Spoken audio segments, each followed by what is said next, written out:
presente hasta ahora.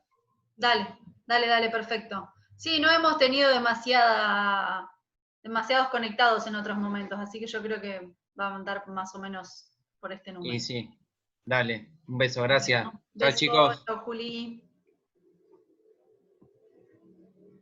Bueno, chicos, ¿se acuerdan más o menos lo que vinimos trabajando en estas últimas clases antes de retomar las vacaciones?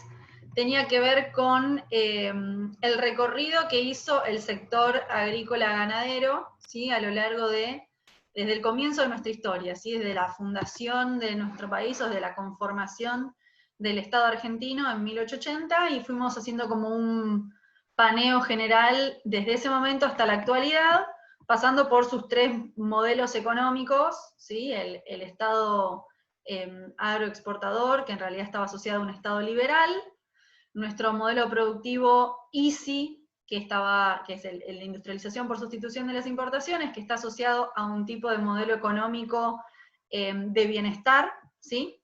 Y en un tercer periodo, a partir del 76, pero que se consolida a partir de 1990 con la asunción de Carlos Menem, un tercer modelo que era un modelo neoliberal, tanto en lo económico como en lo productivo, ¿bien? En el ámbito del campo, que es nuestra principal actividad económica en la Argentina, o una de las principales, ¿sí? Pero podríamos decir principal o más importante en el sentido que es preponderante y aparte que es histórica, ¿no? Forma parte de nuestra matriz productiva histórica. Desde que nos conformamos como país, nos hemos dedicado al campo como una de nuestras grandes fuentes de riqueza.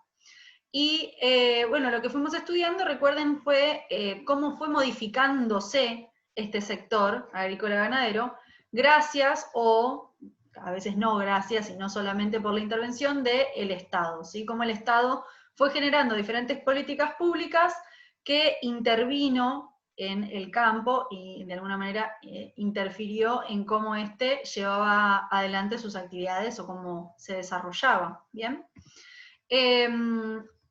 Si bien estudiamos en principio o en mayor importancia todo lo que refiere al sector primario, es decir, al cultivo y la cosecha, o en su defecto a la cría del ganado, ¿sí?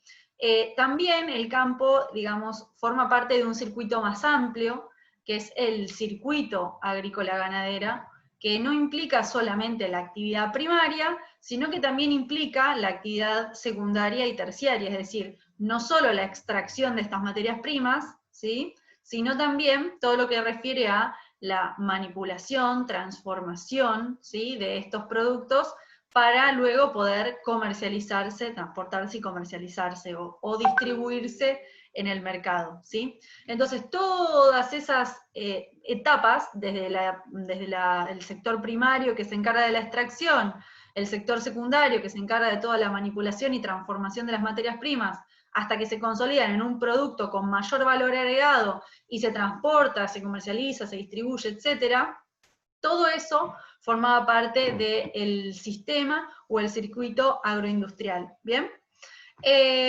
Vimos también cuáles fueron o cómo fue cambiando el rol de los pequeños productores y los grandes productores, ¿sí?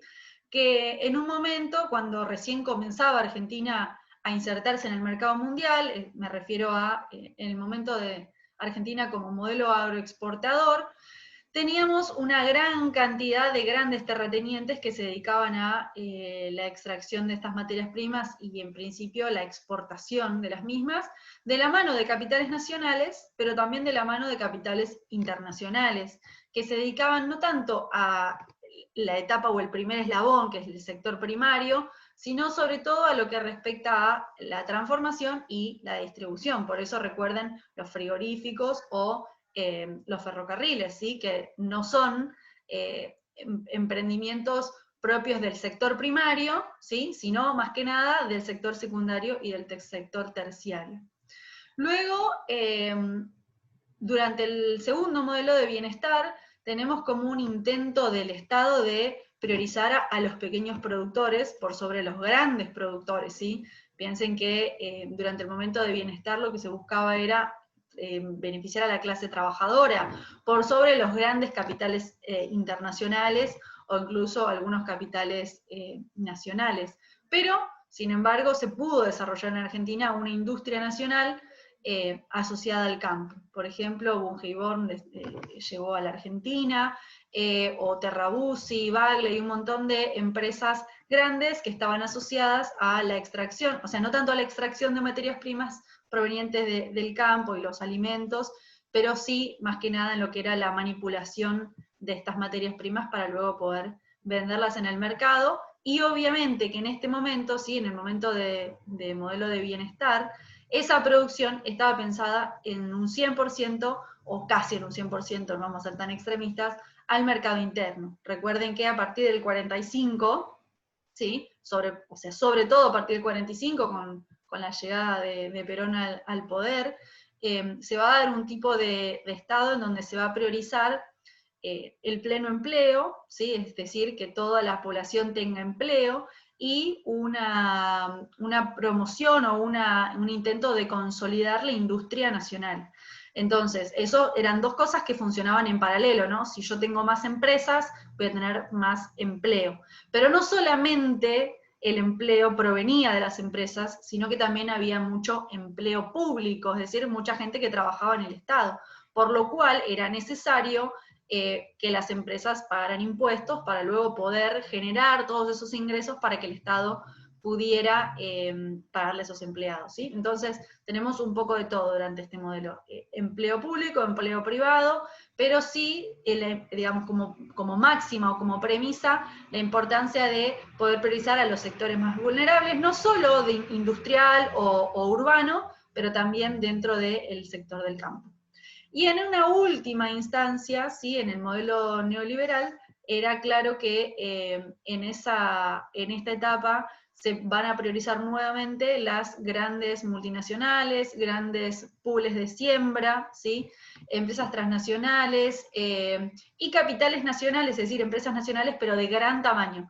¿Por qué? O sea, quizás no era un favorecimiento directo en donde el Estado dijo, bueno, vamos a priorizar a este y este, pero a través de sus políticas de apertura del mercado, de eliminación de impuestos aduaneros o aranceles aduaneros, a través de, bueno, todas estas medidas que forman parte del consenso de Washington, que estuvimos charlando en la última clase, es que va a generar un escenario que sea mucho más propicio para que las empresas que predominen y se fortalezcan sean las de capital internacional o grandes capitales nacionales. ¿Bien? El otro tema que resta ver sobre esto en particular tiene que ver con las retenciones, ¿sí? Y tiene que ver con todo lo que son los impuestos. Ustedes saben que, así como en Argentina tenemos el IVA, que es un impuesto al consumo, porque cada cosa que compramos uno paga IVA, ¿bien? Desde ir a comprar una teja, a, no sé, a un corralón, hasta una bolsa de cemento, no sé, ir a comprar una planta, un vivero, o ir a comprar la leche, ¿sí? Todo en este momento, todo lo que uno consume, paga IVA, que es un impuesto justamente al consumo, es decir, quien lo paga es el consumidor. Bien, me compro un suéter, voy a pagar, no sé, cierto valor, pero el 21% de eso que yo estoy pagando va a ser un impuesto, ¿sí? El 21% del precio es exclusivamente un impuesto al consumo. Así como tenemos impuestos al consumo, también tenemos impuestos a la producción, ¿sí? Son los dos grandes tipos de impuestos que tiene la Argentina: impuestos al consumo, impuestos a la producción. Los impuestos a la producción, a diferencia de los del consumo, quien los paga es el productor, ¿sí? Es decir, que por este suéter puede pagar un impuesto a la producción, justamente, el señor que se puso una fábrica de suéteres, ¿sí? Y va a pagar impuesto a la producción el señor que produce el tambero o en su defecto la industria que se dedica a la producción de leches, ¿sí? Entonces, las retenciones van a ser impuestos a la producción, que lo que va a tener como objetivo va a ser dos cosas. Por un lado, generarle al Estado recursos, ¿sí? Porque recuerden, con todos los productos que se venden, el Estado le cobra un porcentaje que va a ser este impuesto a la producción, denominado retención, ¿sí? Le retiene parte de esa ganancia, el Estado se la retiene, ¿bien? Entonces, estas retenciones, que en algunos momentos fueron de un porcentaje más alto, en otros momentos fueron porcentajes más bajos, llegaron incluso a tratar de ser de más del 50%, ¿sí? Que bueno, después ustedes lo van a tener que averiguar, que fue la denominada 125, que era una ley que trataba de generar retenciones móviles, luego eso lo van a investigar por su lado o va a ser parte de la tarea, ¿sí? Pero el objetivo de las retenciones siempre va a ser que el Estado se genere o, digamos, se haga de cierta cantidad de dinero para luego poder utilizarlo en ese mismo sistema agroindustrial, es decir, en esa misma industria o área de la economía, o usarlas en otras áreas, ¿sí? Como fue el caso de, durante el modelo de bienestar, que se acuerdan que les comenté sobre las juntas reguladoras de grano, de carne, yerba, leche, etcétera, en donde el Estado se quedaba con parte de ese dinero, pero en vez de volverlo a reinvertir, por ejemplo, en los productores del campo más vulnerables, los invertía o los destinaba, los redistribuía a el sector industrial, ¿bien? Entonces, el campo, durante toda su historia argentina, ha tenido que atravesar o ha tenido que afrontar retenciones, ¿sí? Que como les decía, tienen ese objetivo, y por otro objetivo que tiene también es poder que el Estado pueda manipular el precio de los productos o establecer el precio de los productos de consumo interno, ¿sí? Esos van a ser los dos grandes, de alguna manera, objetivos que tienen las retenciones. Y van a haber retenciones que sean móviles y otras que sean fijas, ¿sí? ¿Eso qué significa? Que hay retenciones que varían en función de la cantidad de producción o el valor que tenga esa producción. Y en otros casos, por el contrario, son fijas, ¿sí? Van a haber personas, ¿sí? Van a haber pensadores, economistas, analistas políticos, analistas económicos, que van a estar a favor de las retenciones, y van a haber otros que están en contra, y van a haber otros más moderados que tengan justamente una posición intermedia. ¿Por qué? Porque obviamente los liberales, las personas que están a favor del libre comercio, ¿sí? Por ejemplo, la Organización Mundial del Comercio, o Banco Mundial, el Fondo Monetario Internacional, digamos, organismos que son bien propios del neoliberalismo, van a estar en contra, absolutamente en contra, de que al productor, por producir, el Estado le cobre o le retenga parte de esa ganancia. ¿Por qué? Porque van a decir que los productores, ¿sí? O los empresarios son los que generan la riqueza de un país, y es lo que permite el desarrollo del mismo, ¿sí? Y no solamente permite el desarrollo, sino que también permite la incorporación de trabajadores a esa empresa o ese emprendimiento, ya sea del sector primario, secundario o terciario, ¿sí? En otras palabras, si yo produzco leche, voy a necesitar un montón de personas que trabajen en mi fábrica, voy a necesitar un montón de personas que trabajen en la distribución, a través de camiones, un mecánico, o muchos mecánicos, digo. Entonces, según esta corriente de pensamiento, va a estar en contra, porque en realidad le están metiendo palos en la rueda a quienes llevan adelante el país, ¿sí? Por el contrario, va a haber otros pensadores, ¿sí? Que sean más de esta corriente de bienestar, más de esta corriente de bienestar keynesiano, que por el contrario van a decir, bueno, no está mal, porque se les pone retenciones a empresas que ganan mucho dinero, y este dinero va a servir para favorecer a otras personas que tienen mucho menos, ¿sí? Y cuando uno favorece personas que tienen mucho menos, esas personas van a tener capacidad de consumo y van a poder consumir más leche, más ropa, más tejas, más material, o lo que sea que lo que estemos hablando, ¿sí? Es decir, se activa la rueda del consumo y finalmente salimos todos beneficiados. Y después va a haber una postura intermedia, ¿sí? Que lo que va a decir es que las retenciones se deberían hacer, ¿sí? Se deberían llevar a cabo o establecer en ciertas producciones, no en todas. Y por ejemplo, un argumento para decir eso es, bueno, pongamos retenciones, por ejemplo, a la minería, ¿sí? ¿Por qué? Porque la minería genera contaminación ambiental, porque degrada el suelo, porque de esta manera, con las retenciones, este dinero que se hace el Estado, puede generar programas y políticas públicas para favorecer a esa gente que vive cerca de la mina y que puede llegar a tener problemas de salud, ¿sí? O les podemos construir, no sé, una biblioteca o generar un colegio nuevo a costas de que la empresa pierda un poco de su ganancia, favorecemos a el sector o la comunidad más cercana, ¿sí? O pongamos retenciones a la soja, que sabemos que la soja es un monocultivo, que degrada el suelo también, que al expandir la frontera agrícola dejamos un montón de producciones autóctonas de lado y dejamos de producir cosas que son propias de la zona, ¿sí? Entonces, creo que se entiende más o menos cuáles son las tres posturas. Una absolutamente en contra, una absolutamente a favor y otra con un criterio como un poco más razonable, en donde en realidad entra en juego las dos cosas. Obviamente favorecer a las empresas, porque sin empresas es cierto que no hay desarrollo, pero nunca olvidándonos de la gente y de los impactos negativos que pueden haber hacia la economía local, hacia las sociedades o comunidades cercanas, y también hacia el ambiente, ¿no? Pensando en la importancia de que toda producción de un país sea sustentable a futuro. No tiene sentido llenarnos de plata si luego ese territorio va a quedar degradado y por lo tanto no va a poder seguir cultivándose nada, cosechándose nada o criándose ganado o lo que fuere, ¿sí? Traté de migrar un poco de los ejemplos que tienen que ver únicamente con el campo para que después ustedes investiguen en profundidad en eso, pero obviamente, digo, puedo ampliarlo a la minería o a cualquier otra producción, porque justamente las retenciones no son solamente en el campo, sino que se dan en muchas otras áreas, ¿sí? ¿Alguna duda, pregunta o algo hasta aquí?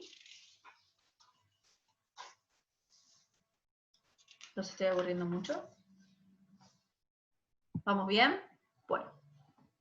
Bien, ya cambiando un poco de tema, ¿sí? Lo próximo que vamos a trabajar van a ser estos circuitos agroindustriales. ¿Se acuerdan que la última clase cuando les comenté qué era un circuito agroindustrial?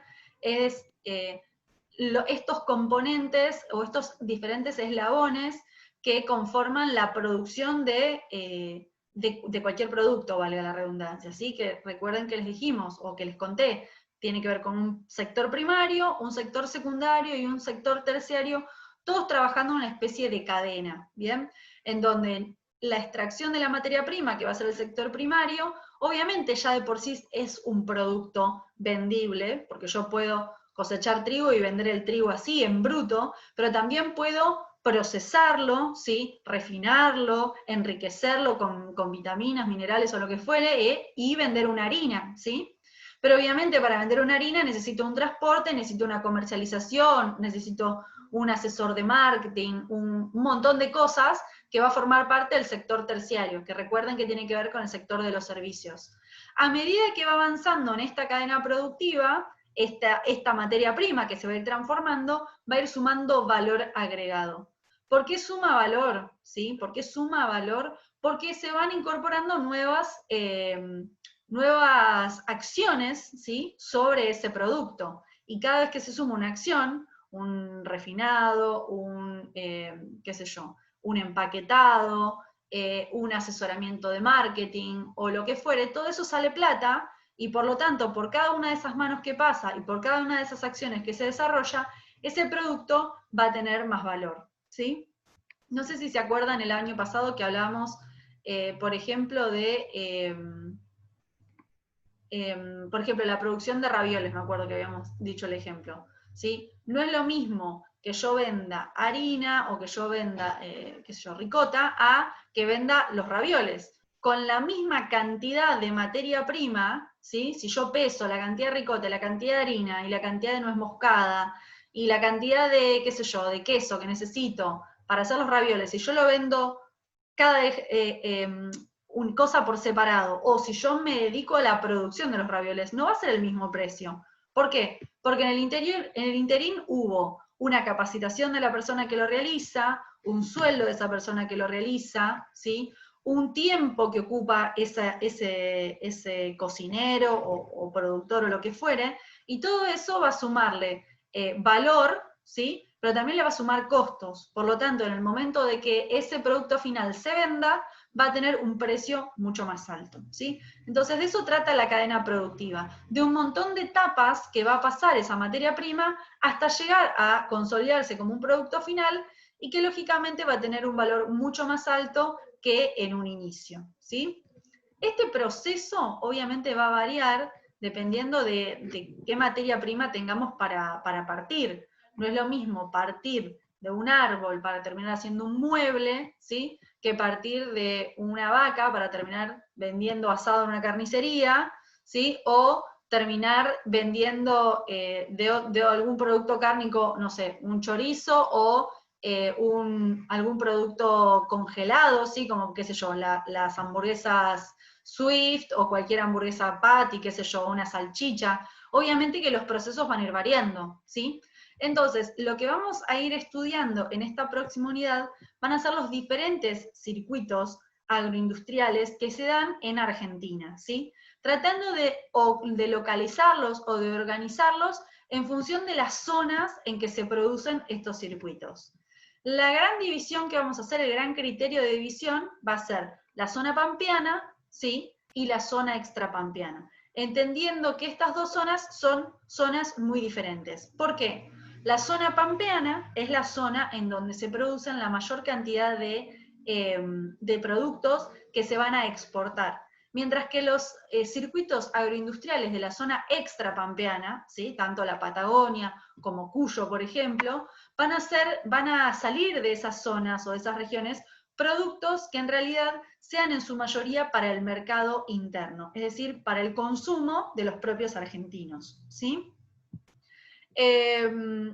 Bien, dicho esto, les voy a comentar cómo vamos a seguir. A partir de ahora, ¿sí?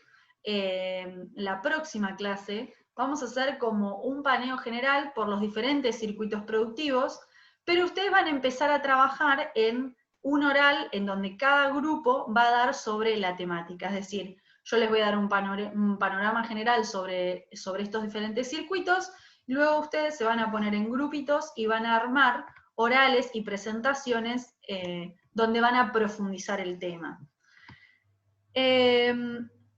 Lo que no sé, y me hubiese gustado que seamos más, como para poder trabajarlo en conjunto y llegar a un consenso, es cómo quieren trabajarlo para poder hacerlo en grupo, ¿sí? Yo sé que ustedes son seres tecnológicos, son centennial, y se les ocurrirán un montón de herramientas, pero no sé cuál es los limitantes que tienen en términos de infraestructura tecnológica, wifi, capacidad de tiempo para reunirse con sus compañeros a través de alguna de estas plataformas web. Pero bueno, la idea es que podemos optar por dos cosas. Podemos optar por una presentación del tema de forma más tradicional, ¿sí?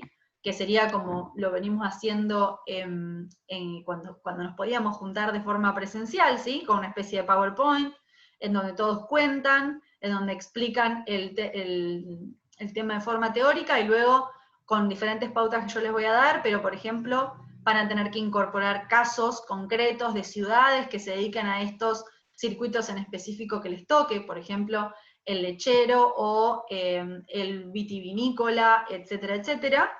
Y si no, la otra opción que tenemos es que lo hagamos como lo hicieron los chicos de quinto del turno mañana, que es a través de un sketch o un role-playing, ¿sí? Ellos lo que hicieron, que a mí me gustaba la idea de presentárselos y ver qué opinaban ustedes, al menos ustedes tres, que lo hicieron a través de un noticiero, ¿sí? Hicieron una representación como que ustedes son periodistas que forman parte de un noticiero y explican, ¿sí? Explican estos diferentes circuitos haciéndose pasar como tal. Ahora les voy a pasar el link de algunos de los videos que hicieron, porque la verdad que están muy buenos. Incluso para ustedes creo que va a ser más divertido y más entretenido, en vez de aprendérselo de memoria y recitarlo, ¿sí? Poder ponerse en la piel de un reportero, o ponerse en la piel de, no sé, del presidente del INTA, o de la Asociación de Productores de Vino, o lo que fuera, y poder contar la experiencia como si fuese en carne propia, disfrazándose, o lo que fuera. No sé qué opinan. ¿Quieren que les pase algún video para que lo vean? Es momento que hablen ustedes, ¿eh? Sí, está buena la idea, pero hay que ver cuánto van a apoyar, hacerlo, y cuántos lo van a hacer después. Bueno, a mí me importa que los que opinen sean ustedes tres, que son los que tienen siempre el compromiso de venir a clase, ¿sí? Ustedes tres y alguno más son los que siempre están al pie del cañón participando en la clase, así que su opinión para mí es fundamental. Eso, punto número uno. Y después los grupos los eligen ustedes, ¿sí? En este contexto yo no voy a elegir los grupos para ustedes, imponérselos, no me parece que sea lo más adecuado, y creo que sería mucho más cómodo que ustedes elijan con quienes se sienten cómodos trabajando. Obviamente que yo les sugeriría ustedes tres juntarse, porque son los que siempre están trabajando bien y responsablemente, y sé que sería muy bueno, pero obviamente pueden cambiar y elegir otros grupos. Nos quedan poquitos minutos de clase, pero yo ahora, aparte de subirles esta clase, les voy a subir 2 videos de los chicos del turno mañana, como para que ustedes se den una idea, y le voy a pedir a la profe Aye Busemi, que es con quien los trabajaron ellos, qué programas usaron para desarrollar y, digamos, editar el video, porque realmente quedaron buenísimos, y yo no sé qué programa usaron, pero quedan muy bien, parecen muy profesionales. Así que creo que estaría bueno como para hacer algo distinto y también aprender de una forma más desafiante, y no solamente aprender teóricamente del tema, sino, bueno, aprender una herramienta tecnológica nueva. Creo que en ese sentido puede estar muy bueno. ¿Qué opinan, chicas? Barbie, Bri. No sé, o sea, no creo que, como dijo Ezequiel, que prácticamente todo el mundo lo haga, porque ya ves, somos 3 los que nos unimos, y no sé ni si por eso, o sea, incentiva, entre comillas, que más se unan de paso y así. O sea, a mí está bien, si hacerlo con videos o con cosas me da igual. Bien, yo lo que creo es que 2 cosas. Uno, puede servir como un incentivo, quizás no para sumarse a la clase, pero sí para no perder la continuidad con la materia. Como bueno, es aprender jugando, entonces puede gustarles, por más que después decidan seguir no participando del dictado de la clase por Zoom, ¿no? Eso por un lado. Y por otro lado, para quienes son más tímidos y capaz que no quieran participar mostrándose en el video, pueden participar de la edición, pueden participar de la redacción del guión, pueden participar no sé, de juntar los disfraces o el sombrero, o lo que sea que se vayan a poner para el momento de la grabación. Entonces, creo que es una buena forma de dividir las tareas de tal manera en que todos sientan que pueden aportar algo y ninguno se sienta sobreexigido y fuera de la zona de confort, me parece. Bueno, vamos a ir terminando la clase hasta por ahora, ¿sí? Yo les voy a subir esta clase, sobre todo por el valor que tiene lo primero que les fui explicando, pero también por la parte organizativa esta, y les voy a subir 2 videitos de los chicos del turno mañana, con toda la info que tenga respecto a cómo desarrollar este tipo de edición del video. Me parece que, más allá de que todavía tienen alguna duda, me parece que puede estar buena esta forma de desarrollar la actividad y salir un poco de lo tradicional, más aprovechando todo lo tecnológico que estamos haciendo ahora. No tiene mucho sentido hacerlo de la forma tradicional con un Power y nada más. Me parece un poco aburrido para ustedes en el momento de desarrollarlo, y sobre todo aburrido para los compañeros que van a tener que ver esa presentación de esta manera. Creo que Profe, vamos a aprender más de la otra forma. Sí, decime, Barbie. si no, también se puede hacer tipo un video, pero con voz en off, sin que salgan nuestras caras. Sí, sí, lógico. La idea es hacer algo de alguna manera diferente. Se puede hacer tipo un video con voces en off, en donde sea eso lo que se presenta, un video bien editado pero con voces en off, o se puede hacer tipo podcast, se puede hacer tipo noticiero, ¿sí? Yo ahora les voy a subir los diferentes ejemplos para que ustedes los vean, y obviamente la idea es que ustedes dejen fluir la imaginación y terminen haciéndolo como más les guste y como más crean que se puede aprovechar la información que ustedes van a tener que volcar en ese video, ¿sí? Para que se den una idea, los chicos del turno mañana pusieron hasta, no sé, publicidades, tipo propagandas en el medio del noticiero, o sea, se rejugaron y les encantó y se súper motivaron. Pero no tiene que ser el caso de ustedes, o sea, ustedes pueden hacerlo como más les guste y como mejor crean que vaya a resultar, ¿sí? Bueno, yo les voy a poner entonces, aparte del video y los links de ejemplos, bien desarrolladas las consignas, ¿sí? Voy a poner de cuántos tienen que ser el grupo, me parece que entre 3 y 4 es lo ideal. Si algún grupo quiere tener algún integrante más, me escribe por privado y me lo notifica y lo vemos, ¿sí? Traten de buscarse grupos de gente que tengan ganas de trabajar, no se ensarten ustedes mismos en el momento de elegir el grupo, ¿sí? Y obviamente la tarea va a ser obligatoria, pero de qué manera lo desarrollan va a ser elección personal o elección grupal, así que traten de hacerlo de forma estratégica para que no termine el proyecto por la mitad, ¿sí? Y lo puedan hacer de la forma en que más se luzcan ustedes. Bueno, yo ahora les pongo las consignas y obviamente la semana que viene yo voy a explicar teóricamente todo el tema, pero ya van a poder empezar a partir de mañana, incluso si quieren, a ir trabajando, organizando el tema, buscando mayor información, imágenes, pedazos cortos de videos de YouTube que pueden descargar para sumarle a la edición, etc. ¿Dale? Bueno, les mando un beso a los tres, gracias por sumarse y nos estamos viendo pronto. O sea, profe.